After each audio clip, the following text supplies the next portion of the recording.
Welcome to the PCHL Weekly Show, where we look at the latest scores, highlights, standings, and stats from the Canadian Premier Hockey League and check in on the other top Canadian franchise hockey leagues. Starting on Saturday, November 15th, the Mississauga Mutants picked up a huge 5-1 win over the Calgary Outlaws in their bid to avoid relegation, despite being outshot 40-17. It was a great night for Rem Bendenbeld, who made 39 saves, and while he's been splitting time and net this season, might have made a bid to take the reins for the next while for the Mutants. At the other end of the rink, Garrett Cooper had a night to forget as the Outlaws continued their search for a solution in net. In Ottawa, the Dominion upset the league leaders with a 3-2 win over the Loyalists. Michael Fish got the goal with just a minute 21 to go in the third. And the second place St. Pat's moved within 2 points of the top of the table with a dominant 6-2 win of their own over the Glacier. The second line of Nicholas Van Buskirk, Cameron Holton, and Philip Winkler were all +5 in a great night of work for them. On Sunday, the Vancouver Seawolves had to come from behind, but they got the overtime win in Brampton. Pat Lee tied it up halfway through the third, then got the assist on Pavel Akron's overtime winner just 58 seconds into the extra frame. Defenseman Doug Marks was named player of the night with his 2 assists and a spectacular defensive performance in shutting down the Blazers' top line. But the Blazers are ruining more than just not getting the 3 points. Their star player Ragnar Persson blocked a shot and broke a finger. Early reports have him out of the lineup for up to 9 weeks. It's a devastating blow for a team trying to remain in the top division. The Edmonton Black Barons beat back the visiting Toronto Royals 3-1 to bring these two teams even on 37 points for the season. And last but not least, another Toronto team made their trip to Alberta as the St. Pats suffered a 4-3 loss in Calgary to the Outlaws, despite the Outlaws giving up 7 power play opportunities to the St. Pats. Our game of the week came on Monday night as the Brampton Blazers traveled to Mississauga to take on the Mutants in a rivalry game that will no doubt have huge ramifications for the relegation battle. The Mutants come into this one following a big win in Calgary a couple days ago, while the Blazers come in losers of 3 straight, but up 2 points on the Mutants. The Mutants got the lead just 2 minutes into the game on the power play, before doubling the lead with 2 minutes to go in the period. Branashev and Spoljarek play give and go on the rush, and the Blazers' defense gets absolutely mesmerized by the puck, including goaltender Shattuck, who reacts to the shot only once it's already in the back of the net. The home team took a 2-0 lead into the second period. On an offensive zone faceoff on the power play, it's the Blazers who find the loose puck, and Stadl shovels it to Voss in the slot. His shot found a hole and just trickled across the line as 3 Mutant players dove to try to keep it out. But still in the second, Ledoux leads a 3-on-2 rush up the ice for the Mutants. He eventually gets the puck back after a rink-wide pass from Cripps, and the 2-goal lead is restored. Off the opening draw of the third period, Bishop picks up the puck, and a clear set play unfolds as Ito stretches out to the far blue line, takes the pass behind the defenders, and uses his speed to drive in and go short side on Shattuck. Then off the ensuing faceoff, this time it's Ledoux who sends the puck up the right side to Cripps. He breaks into the zone and finds room to flip the puck to Pardo, who gives the puck to Ledoux on the short 2-on-1 before getting it back in the slot to make it 2 goals in the first 26 seconds of the third period. The Mutants would add 1 more to make it a 6-1 final and allow them to leapfrog the Blazers and move into a tie for 13th. In other Monday night action, the Patriots also helped their bid to avoid relegation with a 2-1 upset of the Falcons, and they joined the Mutants on 28 points. Jordan Berry had 4 points, scoring the game-winning goal and getting 3 assists, as the Surrey Tigers scored 3 goals in the third to get the 7-4 win over the Black Barons in Edmonton. Julian Potvin was the star in the game of the night, however, for the Black Barons, getting a hat-trick in the first half of the game before the Tigers were able to shut him down. The Ottawa Dominion picked up the 2-1 win as Michael Fish broke the tie game midway through the third period. Backup Bakir Mansour made 36 saves in the loss for the Seawolves.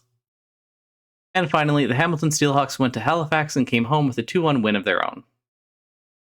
Moving into Tuesday, November 18th, the St. Pats got back to winning ways as Rocco McAllister had to make just 16 saves for the shutout in a 4-0 win over the Dominion.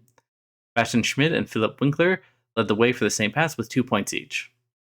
In a minor move following the game, the St. Pats must have been happy with the McAllister performance as they moved Travis Lawley to the Royals in exchange for 4th-line left winger Elliot Rattel. The Glacier couldn't hold on to the 1-goal lead against the league leaders from Montreal. Boutillier scored the tying goal just over a minute into the final frame, and then got his 4th point of the night as he assisted Brendan Beers' game-winning goal with just over 4 minutes to play. Brandon Baxter scored the overtime winner as the Toronto Titans got the win on the road in Hamilton. Goodpipe made 54 saves for the Steelhawks to help his team earn at least 1 point from the outing. Martin Knebel made 31 saves to get the shutout for the Royals as they traveled to Surrey, in a game of teams tied in the standings heading into the game.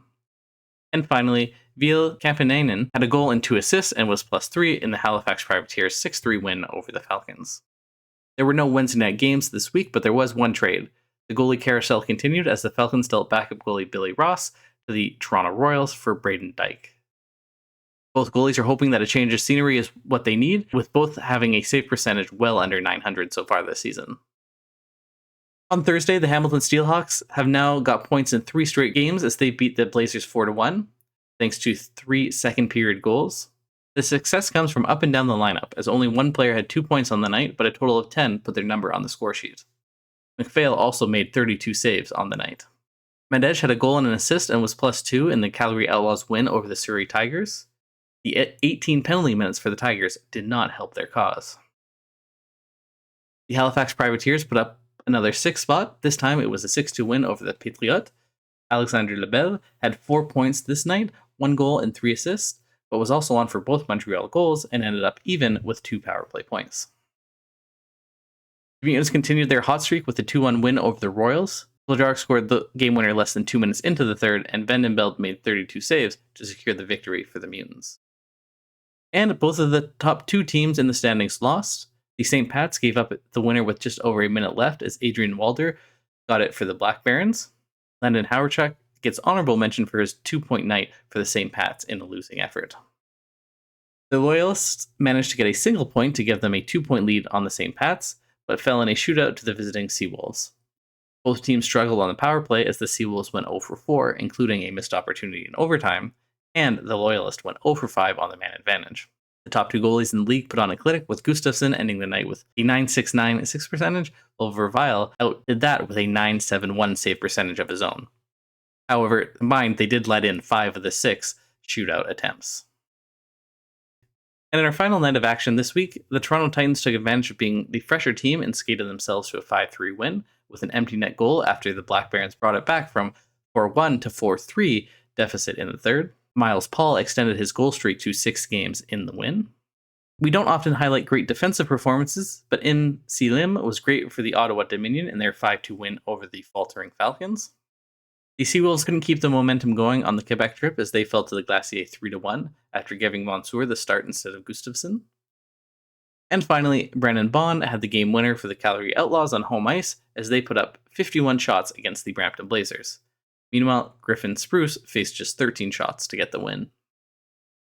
Taking a look now at the standings, things haven't changed much at the top. The St. Pats have closed the gap slightly, but remain 2 points back of the Montreal Loyalists. Verweil's 1.53 goals against average and .945 save percentage are big reasons the Loyalists have given up 1 less goal per game than any other team other than the Seawolves.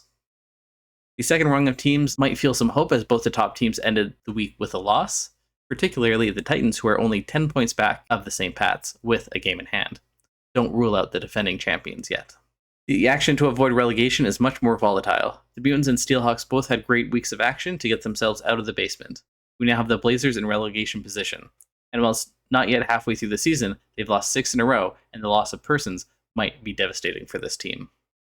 As always, let's take a quick peek in at the second division CEHL. The London Cavaliers have extended their lead to 10 points and now won 5 in a row. The Sherbrooke Corsairs saw their winning streak come to an end, but got back in the winning column in their second of 2 games this week. And the Victoria Admirals lost a bit of momentum, gathering just 2 points in 2 games this week. At the other end, the Windsor Red Wings season to forget continues as their losing streak reached 9 games. In the regional third divisions, the only lead change was in the Champlain League as the Montreal Hurricanes jumped from 3rd to 1st, with the top 3 teams still separated by 1 win. The Green Dragons are in second, just 1 point back, but with 2 games in hand. The Barhaven Tribe and Edmonton Sea Turtles are both looking strong atop their respective leagues. That's it for this week of action in the CPHL. Thank you for joining us, and remember to always keep your stick on the ice.